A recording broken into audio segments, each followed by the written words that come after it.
জামিন আদেশ ছাড়াই হত্যা মামলার ৩ আসামিকে ময়মনসিংহ কেন্দ্রীয় কারাগার থেকে ছেড়ে দেওয়া হয়েছে। এই ঘটনার সাময়িক বরখাস্ত করা হয়েছে একজন ডেপুটি জেলারকে। গত মঙ্গলবার বিকেলে ময়মনসিংহ কেন্দ্রীয় কারাগারে এই ঘটনা ঘটে। সংশ্লিষ্টরা জানান, প্রোডাকশন ওয়ারেন্টকে জামিননামা ভেবে তাদেরকে ছেড়ে দেওয়া হয়। এই ঘটনাকে ভুল মুক্তি বলে সাংবাদিকদের জানিয়েছে ময়মনসিংহ কারা কর্তৃপক্ষ। কারাগার থেকে ছাড়া পাওয়া আসামিরা হলেন মোহাম্মদ আনিস মিয়া, রাশিদুল ইসলাম এবং জাকিরুল ইসলাম। তারা একটি হত্যা মামলার আসামি হিসেবে কারাগারে বন্দী ছিলেন।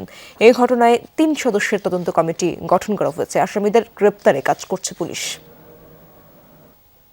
দর্শক, এ বিষয়ে আরো জানবো, ময়মনসিংহে যেতে চাই, সহকর্মী হুসাইন শাহিদ সেখানে রয়েছেন। শাহিদ, জানাবেন, কারাগারে তো অনেক জায়গায় আদালতের নথি যাচাই হয়, সেক্ষেত্রে এমন একটি ভুল কিভাবে হলো?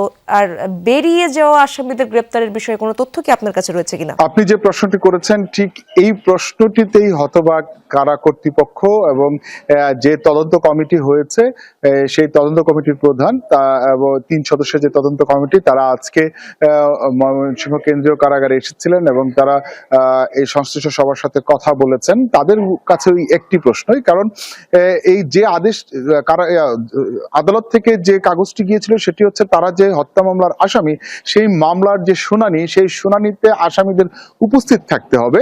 সেই উপস্থিতি রাখার জন্য কারাগারে এই চিঠি পাঠানো হয়েছিল, যেটি এর প্রেক্ষিতে কারাগার থেকে নির্দিষ্ট যেদিন ধার্য তারিখ, সেদিন এই আসামিদেরকে আদালতে পাঠানো হবে।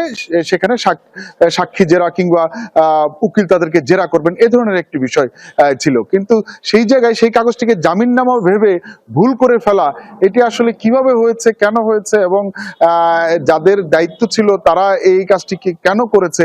কারণ আমি যতটুকু খোঁজ খবর করেছি যে এই 2টি কাগজ, জামিননামার কাগজ এবং এই আদালতে হাজির করার কাগজ, দুটোর ফরম্যাটই হচ্ছে 2 রকম।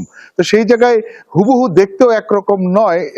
সেই জায়গায় কিভাবে এই ভুলটি হলো, তদন্ত কমিটিও সেই জায়গাটি নিশ্চিত করতে চাচ্ছে কারা এটার সাথে জড়িত।